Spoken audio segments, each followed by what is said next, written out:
আসসালামু আলাইকুম। এই ভিডিওতে বৈদ্যুতিক কাজে ব্যবহৃত হ্যান্ড টুলসের সঠিক নাম নিয়ে আলোচনা করব।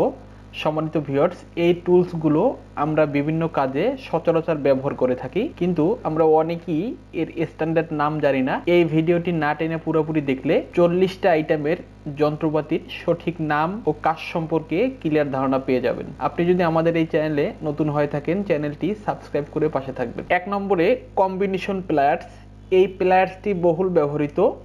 কেবল বা তার জয়েন করে মোড়ানোর কাজে এই প্লায়ার্সটি ব্যবহার করা হয়। আমরা কেউ প্লাস বলবো না, শব্দটা হবে কম্বিনেশন প্লায়ার্স, যেটাকে আমরা জাম প্লাস বলে থাকি। এর স্ট্যান্ডার্ড ভাষা বা বইয়ের ভাষায় নাম হলো কম্বিনেশন প্লায়ার্স। 2 নম্বরে কাটিং প্লায়ার্স। এই কাটিং প্লায়ার্সের কাজ হলো তার বা কেবল কাটা। 3 নম্বরে নোজ প্লায়ার্স। কোনো চিকন বা সরু স্থান থেকে কোনো নাট বোল বা স্ক্রু খোলা বা লাগানোর জন্য ব্যবহার করা হয়। 4 নম্বরে স্টার স্ক্রু ড্রাইভার। স্ক্রু কেউ বলবো না বা ড্রাইভারও বলবো না, স্টার স্ক্রু ড্রাইভার। এর কাজ হলো স্টার জাতীয় স্ক্রুগুলো খোলা বা লাগানো। 5 নম্বরে ফ্ল্যাট স্ক্রু ড্রাইভার। মাইনার জাতীয় স্ক্রুগুলো খোলা বা লাগানোর কাজে ব্যবহার হয়ে থাকে। 6 নম্বরে নিয়ন টেস্টার। এই টেস্টারের কাজ হলো কোনো স্থানে বিদ্যুতের উপস্থিতি বা ইলেকট্রন প্রবাহ বিদ্যমান আছে কিনা এটা দেখা। কোনো লাইনের সাথে এই টেস্টার ধরলে যে বাতিটা জ্বলে ওই বাতিটাকে নিয়ন বাতি বলা হয়। ওই বাতির আলোর রং থাকে কমলা কালার। তাহলে টেস্টারের কাজ হলো কোনো স্থানের বিদ্যুতের উপস্থিতি দেখা। 7 নম্বরে অ্যাডজাস্টেবল স্লাইড রেঞ্জ, যেটাকে আমরা সচরাচর সেলাই রেঞ্জ বলে থাকি। এর স্ট্যান্ডার্ড নাম হবে অ্যাডজাস্টেবল স্লাইড রেঞ্জ। এই টুলসটির সাহায্যে বিভিন্ন সাইজের নাটকে খোলা বা লাগানো যায়। এইটা ম্যানুয়ালি স্লাইড করে বাড়ানো কমানো হয়, এজন্যই স্লাইড রেঞ্জ বলা হয়। 8 নম্বরে স্ন্যাপ অ্যান্ড গ্রিপ রেঞ্জ। এই টুলসটার অপর নাম হলো অটো রেঞ্জ। বিভিন্ন সাইজের নাট বোল খোলা বা লাগানোর জন্য ব্যবহার করা হয়। এই স্লাইড রেঞ্জে যেরকম হাত দিয়ে স্লাইড করতে হয়, বাড়াতে কমাতে হয়, আর এই অটো রেঞ্জ বা স্ন্যাপ অ্যান্ড গ্রিপ রেঞ্জে ওরকম বাড়াতে কমাতে হয় না, আপনি সহজে কাজ করতে পারবেন। 9 নম্বরে ফ্ল্যাট ফাইল।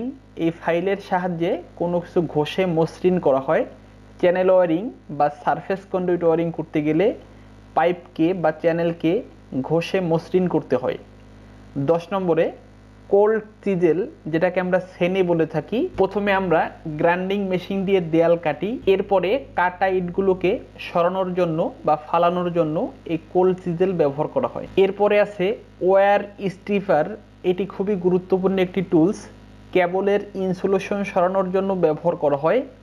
এই ওয়্যার স্ট্রিপার দিয়ে আপনি ইনসুলেশন সরালে কন্ডাক্টরে কোনো আঘাত লাগবে না। যদি আপনি কাটিং প্লায়ার্স বা কম্বিনেশন প্লায়ার্স এগুলি দিয়ে আপনি ইনসুলেশন সরান, সেক্ষেত্রে ইনসুলেশন কেটে কন্ডাক্টরে আঘাত লাগে। আর এই ওয়্যার স্ট্রিপার ব্যবহার করলে কন্ডাক্টর অক্ষত থাকবে। কন্ডাক্টরের গায়ে দাগ লাগলে একটু চাপ পেলেই ভেঙে যাবে। 12 নম্বরে বেঞ্চ বাইশ। কোনো কিছু শক্ত করে ধরে রাখার জন্য বেঞ্চের উপরে বা টেবিলের উপরে এই টুলসটি রেখে কাজ করা হয়। 13 নম্বরে প্লাম বব, যেটাকে আমরা শল বলে থাকি। কোনো কিছুর কেন্দ্রবিন্দু চিহ্নিত করার কাজে ব্যবহার করা হয়। 14 নম্বরে রাওয়াল টুল, আমরা কন্নি বা বেলচা যেটাই বলি, এর স্ট্যান্ডার্ড ভাষা হলো রাওয়াল টুল। 15 নম্বরে ক্রিম্পিং প্লায়ার্স। ক্রিম্পিং প্লায়ার্সের সাহায্যে কেবল লাগ চাপানো হয় বা জোর দাবানোর কাজে ব্যবহার করা হয়। কেবলের সাথে কানেক্টর হিসেবে যদি আপনি কেবল লাগ ব্যবহার করেন, সেক্ষেত্রে আপনার ওয়্যারিং দীর্ঘস্থায়ী হবে এবং ওয়্যারিংয়ে শর্ট সার্কিট হওয়ার ঝুঁকি কম থাকবে।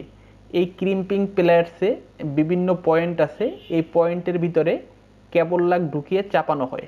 16 নম্বরে ইলেকট্রিশিয়ান নাইফ। এই নাইফ অর্থ হলো ছুরি। এই ছুরির সাহায্যে মোটা মোটা কেবলের ইনসুলেশন সরানো হয়। 17 নম্বরে কেবল কাটার। কেবল বা তার কাটার জন্য এই টুলসটি ব্যবহার করা হয়, তবে মোটা মোটা কেবলের জন্য গ্রাইন্ডিং মেশিন ব্যবহার করা হয়। আপনি কেবল কাটার ব্যবহার করলে কন্ডাক্টরগুলো চেপে যাবে, পরবর্তীতে আপনি কেবল লাগ বা ফেরুল পরাতে পারবেন না। এজন্য গ্রাইন্ডিং মেশিন দিয়ে একদম সমানভাবে কাটা হয়। 18 নম্বর ট্রাই স্কোর। এই ট্রাই স্কোরের সাহায্যে চ্যানেল ওয়ারিং বা সারফেস কন্ডুইট ওয়ারিংয়ের 90 ডিগ্রি কোণগুলো মাপা হয়। এই টুলসটি দিয়ে আপনি কোনো কিছু মেজারমেন্টও করতে পারবেন। এটি মেজারিং টুলস। 19 নম্বর বল পিন হ্যামার। এই হ্যামার বিভিন্ন টাইপের রয়েছে। দেয়ালের সাথে কোনো প্যারাক বা রয়্যাল বোল্ট বা কোনো কিছু পিটিয়ে চ্যাপ্টা করার জন্য ব্যবহার করা হয়। 20 নম্বর হ্যান্ড স, যেটাকে আমরা করাত বলে থাকি, এর সাহায্যে কাঠ কাটা হয়। 21 নম্বরে হ্যাকসো। এই হ্যাকসো ফ্রেমের সাথে হ্যাকসো ব্লেড লাগানো হয় বা হ্যাকসো ব্লেডের সাহায্যে চ্যানেল বা পাইপ কাটা হয়। 22 নম্বর স্প্যানার রেঞ্জ। বিভিন্ন সাইজের নাট বোল্ট খোলা বা লাগানোর জন্য ব্যবহার করা হয়। 23 নম্বরে এলএন কি সেট। এলএন কি জাতীয় স্ক্রুগুলো খোলা বা লাগানোর জন্য ব্যবহার করা হয়। ইন্ডাস্ট্রিয়াল সেক্টরে যত দামি দামি মেশিন আছে বা বড় বড় মেশিন আছে, ম্যাক্সিমাম মেশিনে এই এলএন কি জাতীয় স্ক্রু লাগানো থাকে। 24 নম্বরে ডিল বিট। দেয়াল ছিদ্র করার জন্য বা কাঠ ছিদ্র করার জন্য বা অ্যাঙ্গেল ছিদ্র করার জন্য এই বিটগুলো ব্যবহার করা হয়। এই বিটগুলো বিভিন্ন সাইজের হয়ে থাকে। 25 নম্বরে সেন্টার পাঞ্চ। আমরা যখন ডিল মেশিন দিয়ে দেয়াল ছিদ্র করি, ছিদ্র করার আগে স্থানটি সেন্টার পাঞ্চ দিয়ে চিহ্নিত করে নিলে আপনার দেয়ালটা নষ্ট হবে না এবং সঠিক স্থানে ছিদ্র হবে। 26 নম্বরে সিজার। এই সিজারের সাহায্যে মাইকা শিট বা মোটর বা ফ্যানের কয়েল বাঁধার জন্য যে লেদার ওয়েট পেপার ব্যবহার করা হয়, এই পেপার কাটার জন্য ব্যবহার করা হয়। 19 নম্বর ল্যাডার বা মই। এই মই বিভিন্ন টাইপের হয়ে থাকে। কোনো উঁচু স্থানে কাজ করতে গেলে এটা ব্যবহার করে থাকি। 28 নম্বর ক্লাম্প। এটা হলো সি ক্লাম্প। এই ক্লাম্পের সাহায্যে কোনো কিছু চাপানো হয়। 29 নম্বর ওয়্যার ক্লিপ। দেয়ালের সাথে কেবল লাগানোর জন্য ব্যবহার করা হয়। এরপরে আছে fish wire. Conceal conduit wiring এর সময় পাইপের ভিতর দিয়ে তার টানার কাজে এই ওয়্যার ব্যবহার করা হয়। 31 নম্বর শ্যাডেল। এই শ্যাডেলগুলো পিভিসিরও হয়ে থাকে, আবার জিআইরও হয়ে থাকে।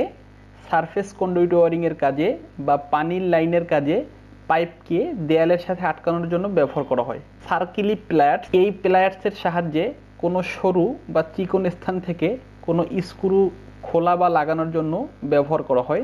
বেয়ারিং পুলার। সিলিং ফ্যানের বা মোটরের বেয়ারিং খোলা বা লাগানোর জন্য ব্যবহার করা হয়। 35 নম্বর গ্রিপ প্লায়ার্স। কোনো কিছু শক্ত করে ধরে রাখার জন্য এই প্লায়ার্স ব্যবহার করা হয়। 36 নম্বর স্টিল টেপ। এটি একটি মেজারিং ইনস্ট্রুমেন্ট। দৈর্ঘ্য প্রস্থ পরিমাপের জন্য ব্যবহার করা হয়। 37 ডায়াগোনাল প্লায়ার্স। এটাও কিন্তু কাটিং প্লায়ার্সের মতোই, তবে এর মাথাটা অনেকটা গোল, এই জন্য ডায়াগোনাল প্লায়ার্স বলা হয়। এর সাহায্যে কোনো কিছু কাটা হয়। 38 নম্বর নেইল পুলার প্লায়ার্স। এই টুলসটির সাহায্যে কোনো কিছু কাটা হয় বা শক্তভাবে ধরে রাখা হয়। 39 স্পিরিট লেভেল। এটিও মেজারিং টুলস। কোনো কিছুর সমান্তরাল দেখার জন্য ব্যবহার করা হয়। চ্যানেল ওয়ারিং এর কাজে বহুল ব্যবহৃত। 40 নম্বর পাইপ রেঞ্জ। পানির লাইনে ব্যবহৃত বা প্লাম্বিং এর কাজে ব্যবহৃত জিআই পাইপ বা পিভিসি পাইপ শক্ত করে ধরে রাখার জন্য।